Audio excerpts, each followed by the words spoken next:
दोस्तों अगर आप सीखना चाहते हैं फोटोशॉप तो ये वीडियो आपकी पूरी हेल्प करने वाला है। 20 मिनट में आप फोटोशॉप इतना सीख जाएंगे कि आप अच्छे से चला पाएंगे। आप जानेंगे बैकग्राउंड कैसे चेंज करते हैं, आप जानेंगे पासपोर्ट साइज फोटो कैसे बनाते हैं, कैसे फोटो पे अगर आपके कोई डार्क स्पॉट है तो उसको कैसे हटाते हैं, और भी बेसिक्स आप जानेंगे इस वीडियो में। नमस्कार दोस्तों, मैं अभिमन्यु भरद्वाज आपका स्वागत करता हूं माय बिग स्मार्ट क्लास में। इस चैनल पर मैं आपके लिए लेकर आता रहता हूं कंप्यूटर टेक्नोलॉजी से जुड़े हुए ढेर सारे टिप्स और ट्रिक्स। तो अगर आप नए हैं चैनल सब्सक्राइब कीजिए, बेल आइकन दबाइए, उसी से आपको लेटेस्ट वीडियो के नोटिफिकेशन मिलने वाले हैं। अब बात करते हैं इस वीडियो की, तो यहाँ हम सीखने वाले हैं फोटोशॉप। बहुत ही आसान तरीके से आप केवल 20 मिनट के टाइम देकर फोटोशॉप को अच्छे से सीख पाएंगे। तो चलिए शुरू करते हैं। तो ये है फोटोशॉप का यूज़र इंटरफेस। वैसे तो फोटोशॉप में बहुत सारे ऑप्शन दिए गए होते हैं, लेकिन जब आप यूज़र इंटरफेस की बात करेंगे तो ये बहुत ही क्लीन होता है। ये जो आपको ग्रे कलर का एरिया दिखाई दे रहा है ये वर्क स्पेस होता है, और यहाँ पर साइड में एक टूल बॉक्स दिया गया होता है जहाँ पर आपके इमेज से रिलेटेड कई सारे टूल होते हैं। और जब आप किसी टूल पर क्लिक करते हैं तो ऊपर दी गई ये जो पट्टी है वहाँ पर उस टूल से संबंधित ऑप्शन आ जाते हैं। जैसे आप देखिए, मैं किसी भी टूल पर जब क्लिक करता हूँ तो उससे संबंधित ऑप्शन ऊपर वाली इस पट्टी पर आ जाते हैं। और यहाँ पर ऊपर मेन्यू दिए गए हैं जिसमें फाइल मेन्यू है, एडिट मेन्यू है, इमेज मेन्यू है। और फाइल मेन्यू में मुख्यतः वही सारे ऑप्शन दिए जाते हैं, जैसे फाइल को ओपन करना, क्लोज करना, फाइल को सेव करना, सेव एज करना, इंपोर्ट और एक्सपोर्ट जैसे ऑप्शन होते हैं। एडिट मेन्यू में एडिट से रिलेटेड सारे ऑप्शन दिए जाते हैं। इसी तरीके से इमेज मेन्यू में इमेज से रिलेटेड ऑप्शन दिए जाते हैं। और ये जो सभी ऑप्शन हैं ये अभी क्लोज हैं, डिसेबल हैं, एक्टिव नहीं हैं। जब हम किसी इमेज पर काम करेंगे तभी ये सारे ऑप्शन एक्टिव होंगे। तो फोटोशॉप में किसी भी फ़ोटो को या तो आप कंट्रोल ओ करके ओपन कर सकते हैं कुछ इस तरीके से, या फिर आप फाइल मेन्यू पे जा सकते हैं, या फिर वर्क स्पेस पर कहीं भी डबल क्लिक करके आप अपने फ़ोटो को ओपन कर सकते हैं जिसे आप एडिट करना चाहते हैं। तो अगर सबसे पहले हमें अगर किसी फ़ोटो को एडिट करना है तो उसे हमें यहाँ पर ओपन करना होगा। फ़ोटो को ओपन करने के लिए आपको जस्ट जो वर्क स्पेस है वहाँ पर डबल क्लिक करना है, और हमने यहाँ पर एक फ़ोटो डेस्कटॉप पर लिया हुआ है, उसे हम यहाँ पर ओपन कर लेते हैं। आप देखेंगे ये फ़ोटो यहाँ पर ओपन हो गया है। अब इसको कटिंग करने के लिए आपको इस्तेमाल करना होगा लासो टूल। यहाँ पर ये जो टूल है ये लासो टूल है। अब आप लासो टूल पर राइट क्लिक करेंगे तो आपको 3 टूल दिखाई देंगे। पहला लासो टूल, दूसरा पॉलीगोनल लासो टूल और तीसरा मैग्नेटिक लासो टूल। अब सबसे पहले हम लासो टूल को इस्तेमाल करके देखते हैं फ़ोटो को कटिंग करने के लिए, या फ़ोटो के किसी भी हिस्से को कटिंग करने के लिए। तो यहाँ पर आपके माउस चलाने का जो तरीका है वो एकदम शार्प होना चाहिए, तभी आप किसी इमेज को काट पाएंगे। तो इमेज को कट करने के लिए, इमेज के किसी भी भाग को कट करने के लिए आप सबसे पहले उस हिस्से को जूम कर लीजिए तो ज़्यादा बेहतर रहेगा। तो जूम करने के लिए हम जाते हैं यहाँ पर जूम टूल पर, इस पर क्लिक करते हैं और इसे पकड़ के ऐसे खींच देते हैं। अब आप देखेंगे यहाँ पर एक सिलेक्शन एरिया बन गया है, और इस सिलेक्शन एरिया में ये इमेज जूम हो जाएगी। अब देखिए इस तरीके से ये इमेज जूम हो गई है। अब आप लासो टूल पर चले जाइए, इमेज के किसी भी हिस्से पर क्लिक कीजिए और आगे बढ़ते जाइए। तो ये एक बार में ही किसी इमेज को काटने के लिए आप इस टूल का इस्तेमाल कर सकते हैं, लेकिन इस टूल को इस्तेमाल करने के लिए आपको अपना हाथ जो है बड़ा ठीक से चलाना पड़ेगा, अन्यथा आप इमेज को कट नहीं कर पाएंगे। तो इसके लिए एक बहुत अच्छी प्रैक्टिस की आवश्यकता होनी चाहिए, तभी आप इस इमेज को कट कर पाएंगे। जहाँ से आपने शुरू किया है वहाँ से आप लासो टूल के उस हिस्से को मिला दीजिए। देखिए कुछ इस तरीके से, जैसे दिवाली पर लाइट झिलमिलाती है उस तरीके से यहाँ पर जो सिलेक्शन एरिया है वो झिलमिलाने लग जाएगा। तो इससे आपको ये पता चलेगा कि ये एरिया सेलेक्ट हो चुका है। अब आप कीबोर्ड से कट और कॉपी का इस्तेमाल करके इस एरिया को यहाँ से कहीं भी ले जा सकते हैं। तो हम कीबोर्ड से कंट्रोल सी को इस्तेमाल करते हैं और उसके बाद में कंट्रोल वी दबाते हैं। तो देखिए जो एरिया हमने अभी यहाँ पर सेलेक्ट किया था उस एरिया की एक कॉपी तैयार हो गई है, और आप देखेंगे कि इस कॉपी को हम कहीं भी उठाकर रख सकते हैं किसी भी बैकग्राउंड पर। इसके बाद हम इस्तेमाल करते हैं दूसरा टूल, जो पॉलीगन लासो टूल है। वो कुछ अलग तरीके से काम करता है। अब आप देखेंगे यहाँ पर 2 लेयर हो चुकी हैं। एक लेयर वो है जो हमने कट करके निकाली थी, और एक लेयर है बैकग्राउंड वाली। तो अगर आपको बैकग्राउंड लेयर को सेलेक्ट करना है तो आपको माउस से राइट क्लिक करना होगा और बैकग्राउंड को सेलेक्ट करना होगा। अगर आप ऐसा नहीं करेंगे तो आप देखेंगे यहाँ पर जब आप दूसरी लेयर पर जाएंगे तो आपको लेयर 1 और बैकग्राउंड दोनों अलग अलग दिखाई देंगे, और जब आप बैकग्राउंड को सेलेक्ट नहीं करेंगे तो एक्चुअल में आप लेयर 1 को कट कर रहे होंगे। तो सबसे पहले एक काम कीजिए कि राइट क्लिक करके बैकग्राउंड पर क्लिक कर लीजिए। इसके बाद में आप पॉलीगन लासो टूल को सेलेक्ट कीजिए, और ये टूल बिगनर्स के लिए बहुत अच्छा है क्योंकि इसमें आप माउस को बार बार क्लिक करके सिलेक्शन एरिया को बढ़ा सकते हैं और बड़े आराम से कट कर सकते हैं। देखिए पॉलीगन लासो टूल कितने आराम से इस्तेमाल किया जाता है। यहाँ से आप जहाँ भी चाहें, जितनी बार भी चाहें उतनी बार क्लिक कर सकते हैं, जबकि लासो टूल में आप ऐसा नहीं कर सकते थे। तो कट करने की प्रैक्टिस कीजिए। यहाँ पर आप नीचे चलते जाइए, आप देखेंगे कि फ़ोटो को हमें स्क्रॉल करना है, तो स्क्रॉल करने के लिए आप स्पेस बार को दबाइए, यहाँ पर एक हाथ का निशान आ जाएगा और बड़े आराम से आप फ़ोटो को ऊपर कर लीजिए और फिर दोबारा से लासो टूल का इस्तेमाल करके आप फ़ोटो को सेलेक्ट करते जाइए।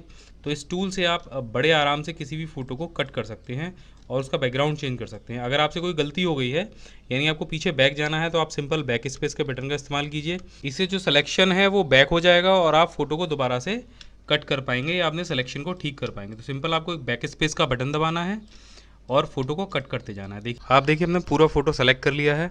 अब इसे जूम आउट करते हैं। जूम जैसे ही आप जूम के बटन पर क्लिक करेंगे, आपको यहाँ ऊपर 3 ऑप्शन दिखाई देंगे।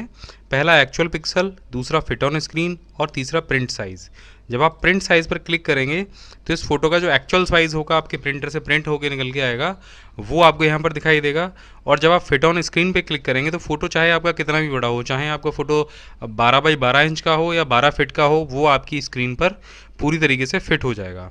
तो पूरे फ़ोटो को देखने के लिए आप इस पर क्लिक कीजिए। आप देखेंगे यहाँ पर जो सिलेक्शन है वो झिलमिलाने लगा है। अब बस आपको Ctrl+C करना है और Ctrl+V करना है और आपका जो कटिंग किया हुआ फ़ोटो है वो बड़े आराम से आपके पास आ जाएगा। आप इसको बड़े आराम से किसी भी बैकग्राउंड पर जाकर फिट कर सकते हैं। फिलहाल आप कटिंग की प्रैक्टिस कीजिए और कटिंग की जो प्रैक्टिस है, फ़ोटो को सेलेक्ट करने की जो प्रैक्टिस है, उसमें आप पॉलीगन लासो टूल का इस्तेमाल कीजिए। अगले वीडियो में हम इससे भी बेहतर चीज़ों को जानेंगे। फ़ोटोशॉप का प्रयोग और कैसे कैसे किया जा सकता है, इसमें कौन कौन से टूल हैं। फ़ोटोशॉप में किसी भी फ़ोटो की बैकग्राउंड चेंज करने के लिए आपको सबसे पहले चाहिए फ़ोटो जिसकी आप बैकग्राउंड चेंज करना चाहते हैं।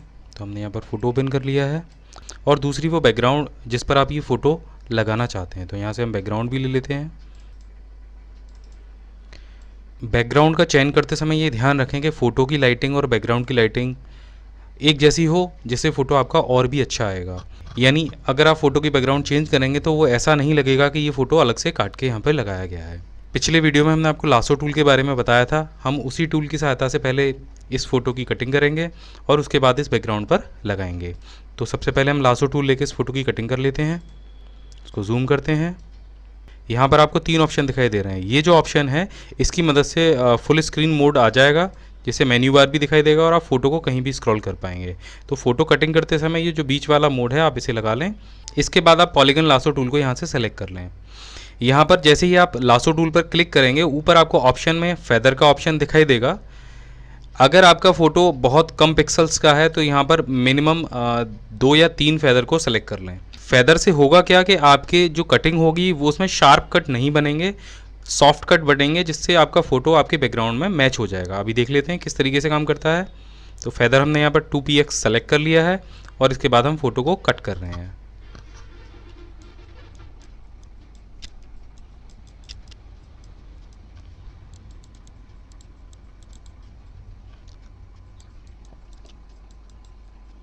हम बेकार के जो ऊपर बाल दिखाई दे रहे हैं उनको छोड़ देते हैं और बाकी हिस्से को हम कट कर लेते हैं। देखिए पूरा फ़ोटो कट हो गया है। अब हम जूम टूल पर जाते हैं और इसे फिट टू स्क्रीन कर लेते हैं। आप देखेंगे कि पूरे फ़ोटो पर सिलेक्शन एरिया झिलमिला रहा है। इसके बाद यहाँ पर जो हमने ऑप्शन लिया था ये बीच वाला फुल स्क्रीन मोड, उससे स्टैंडर्ड स्क्रीन मोड पर चले जाते हैं। आप देखेंगे कि आपको दोनों जो फ़ोटो हैं वो दिखाई देने लेंगे। दोनों को फिट ऑन स्क्रीन कर लीजिए। मूव टूल पर जाइए। ये टूल आपके किसी भी लेयर को सीधे कट करके दूसरे बैकग्राउंड पर ले जा सकता है। इसको ले जाने के 2 तरीके हैं। या तो आप मूव टूल को ले लीजिए, जैसे ही आप इसे सेलेक्ट करेंगे तो जो सिलेक्शन एरिया है वहाँ पर कैंची जैसा आइकन आ जाएगा। आप माउस से इसे क्लिक करके दबा लीजिए और ड्रैग करते हुए दूसरे फ़ोटो पर ले जाइए। आप देखेंगे ये फ़ोटो यहाँ पर आ जाएगा। दूसरा तरीका कॉपी और पेस्ट वाला होता है। आप कॉपी कीजिए और दूसरे फ़ोटो को सेलेक्ट कीजिए और यहाँ पर पेस्ट कर दीजिए। तो इस तरीके से भी आप फ़ोटो को वहाँ से ला सकते हैं। तो जब आपका फ़ोटो आपकी बैकग्राउंड पर आ जाए तो आप इसे कहीं भी उठाकर रख सकते हैं। लेकिन आप देखेंगे ये फ़ोटो इस बैकग्राउंड से कुछ ज़्यादा ही बड़ा है। तो इसके लिए आप कीबोर्ड से दबाएंगे Ctrl+T, जिससे आपके फ़ोटो के चारों तरफ कुछ हैंडल्स आ जाएंगे। ये फ्री ट्रांसफॉर्म के ऑप्शन है जो कि आपको एडिट मेन्यू में यहाँ पर दिखाई दे जाएगा। अगर आप Ctrl+T नहीं दबाते हैं तो आप एडिट मेन्यू में जाकर फ्री ट्रांसफॉर्म के ऑप्शन को सेलेक्ट कर सकते हैं। यहाँ से भी वही चीज़ आ जाएगी। अब आप इन हैंडल्स को पकड़ के इस फ़ोटो को छोटा कर लीजिए।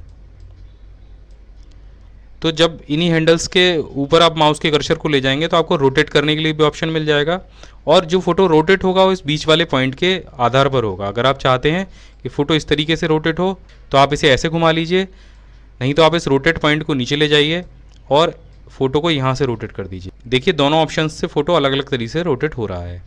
बस इसको यहाँ पे ले जाके छोड़ दीजिए। अब जो भी एरिया आपको इस बैकग्राउंड के लिए सूटेबल लगे आप इसको वहाँ पे ले जाके छोड़ दीजिए। जैसे हम इसे यहाँ पर लगा देते हैं, अब इस फोटो का थोड़ा सा ब्राइटनेस और कंट्रास्ट हम पीछे वाली बैकग्राउंड से मैच कराएंगे। तो इसके लिए हम जाएंगे इमेज ऑप्शन पर, एडजस्टमेंट पर, और यहाँ पर आपको दिखाई देगा ब्राइटनेस और कंट्रास्ट का ऑप्शन, इस पर क्लिक कर दीजिए। तो आपको अनुमान करके ही ये ठीक करना होगा, आपको देखना होगा कि किस हिसाब से आप इस पर ब्राइटनेस और कंट्रास्ट लगाएं। तो आप देखेंगे जो बैकग्राउंड है उससे ये फ़ोटो मैच करने लगा है, जो कि पीछे इस हिसाब से मैच हो रहा था ये फ़ोटो। आप दोनों फ़ोटो को मिला के देख लीजिए, दोनों फ़ोटो में कितना अंतर है। हम दोनों को बराबर में रख लेते हैं। ये फ़ोटो कुछ इस तरीके से था और हमने इस फ़ोटो का बैकग्राउंड कुछ इस तरीके से चेंज कर दिया है। तो इस तरीके से आप अपने फ़ोटो का बैकग्राउंड चेंज कर सकते हैं। तो पासपोर्ट साइज़ फ़ोटो बनाने के लिए हमें यहाँ पर चाहिए एक फ़ोटो। यहाँ पर हमने एक फ़ोटो लिया है जिसका बैकग्राउंड वाइट है। आपके फ़ोटो का बैकग्राउंड किसी और भी कलर का हो सकता है, तो आप पिछले वीडियो के बताए अनुसार उसका बैकग्राउंड चेंज कर लीजिए, क्योंकि अगर आप प्रॉपर पासपोर्ट के लिए फ़ोटो बनवा रहे हैं तो वहाँ पर वाइट कलर के बैकग्राउंड का फ़ोटो चाहिए होता है। अब आपको हम बताने वाले हैं फ़ोटोशॉप का एक नया टूल जिसकी सहायता से आप इस फ़ोटो को कट कर पाएंगे या क्रॉप कर पाएंगे। तो यहाँ पर आपको एक टूल दिखाई दे रहा है जिसका नाम है क्रॉप टूल। आप कीबोर्ड से सीधे सी बटन को दबाकर भी क्रॉप टूल को ओपन कर सकते हैं या सेलेक्ट कर सकते हैं। फ़ोटोशॉप में जो सारे शॉर्टकट हैं वो सीधे अल्फ़ाबेटिकल कीवर्ड से जुड़े होते हैं, वहाँ पर ऑल्ट वगैरह लगाने की ज़रूरत नहीं होती है। ज़्यादातर टूल बॉक्स के जितने भी शॉर्टकट हैं वो सब अल्फ़ाबेटिकल कीवर्ड से जुड़े होते हैं, तो आप बड़े आराम से उन्हें इस्तेमाल कर सकते हैं। तो कीबोर्ड से सी को प्रेस कर लीजिए। जैसे ही आप क्रॉप टूल को सेलेक्ट करेंगे ऊपर आपको विड्थ और हाइट डालने का ऑप्शन मिल जाएगा, साथ में रेजोल्यूशन डालने का भी ऑप्शन आपको यहाँ पर मिल जाएगा।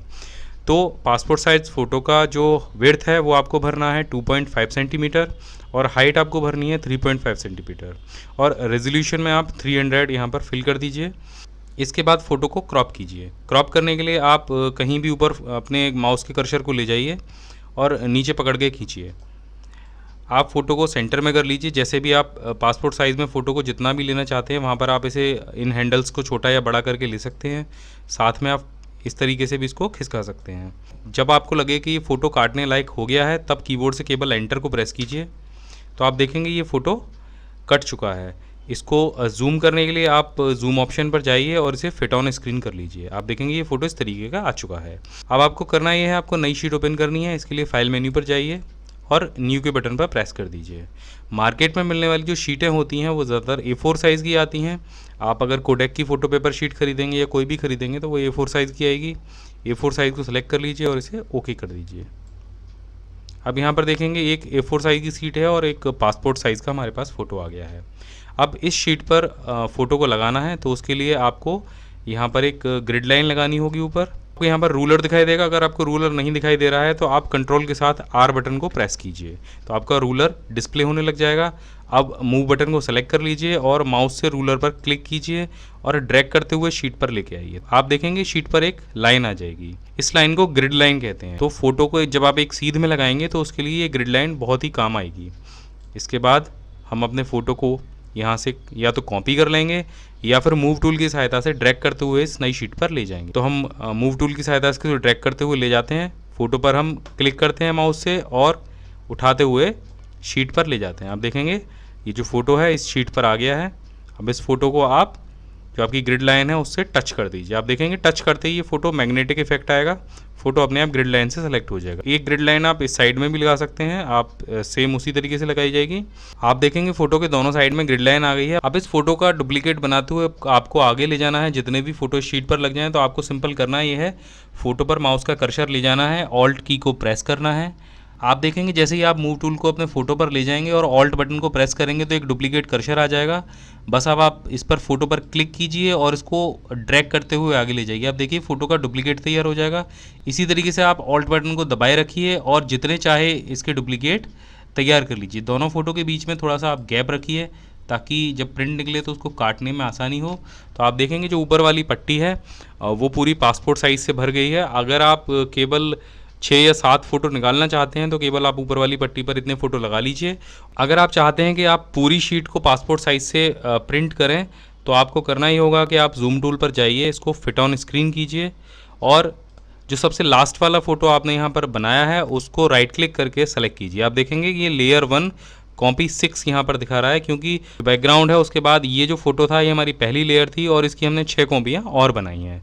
अब इस पर क्लिक कर दीजिए और कंट्रोल के साथ में ई बटन को प्रेस कीजिए, क्योंकि अभी अब जब आप इसको नीचे ले जाएंगे तो केवल एक ही फोटो नीचे जाएगा, लेकिन हमें सारे ले जाने हैं एक साथ में।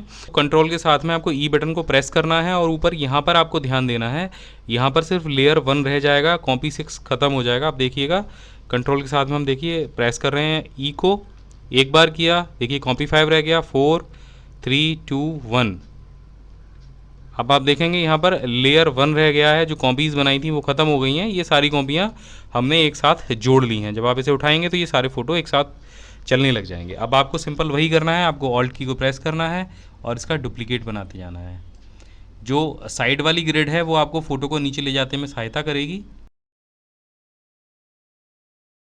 तो आप देखिए कितनी जल्दी आपने पूरी शीट पर ये पासपोर्ट साइज़ फ़ोटो एक जैसे लगा दी है और कोई भी डिस्टर्बेंस नहीं है। तो इस तरीके से आप बड़े आराम से पासपोर्ट साइज़ फ़ोटो बना सकते हैं और उनका प्रिंट निकाल सकते हैं। अगर आप चाहें तो उसको लैब पर ले जाकर भी प्रिंट करा सकते हैं। तो यहाँ पर हमारे पास एक फ़ोटो है जिसके चेहरे पर आप देख रहे होंगे कई सारे निशान हैं, और ये जो निशान हैं इनको हम फ़ोटोशॉप पे किस तरीके से हटा सकते हैं ये हम सीखते हैं। तो आज हम बताएंगे आपको एक नए टूल के बारे में। आप जैसे ही अपने कीबोर्ड से जे बटन को प्रेस करेंगे तो आप देखेंगे यहाँ पर टूल बॉक्स में एक टूल हाईलाइट होने लग जाएगा, जिसमें आप देखेंगे कि बैंडेज जैसा निशान बना हुआ है।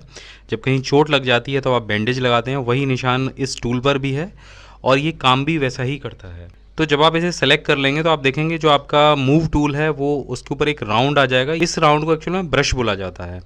तो इस ब्रश का जो साइज है वो आप यहाँ से भी छोटा या बड़ा कर सकते हैं, यानी आप देख लीजिए आपको कितने बड़े ब्रश की ज़रूरत है।